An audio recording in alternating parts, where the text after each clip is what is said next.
পাহাড় বিস্তৃত এলাকায় খুব সুন্দর একটি এলাকা। এখানে একটি খামার অবস্থিত। পাহাড়ি মুরগি অর্থাৎ বন মুরগ যাকে বলে, এই মুরগগুলো খামারে রেখে লালন পালন করা হয়েছে। আপনারা চাইলে এখান থেকে এগুলো সংগ্রহ করতে পারেন। ডিসক্রিপশনে আমি নাম্বার দিয়ে দিব, আপনারা চাইলে যোগাযোগ করতে পারবেন এবং মোরগ বা মুরগি সংগ্রহ করতে পারেন।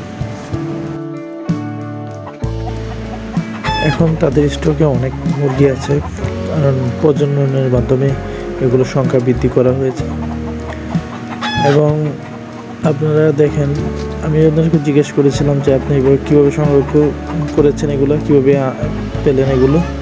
সে বলল যে প্রথম একটা মুরগি একটা মোরগ সংগ্রহ করে তারপর সেখান থেকে আস্তে আস্তে ডিম ফোটানোর মাধ্যমে এগুলোর সংখ্যা বাড়ানো হয়েছে।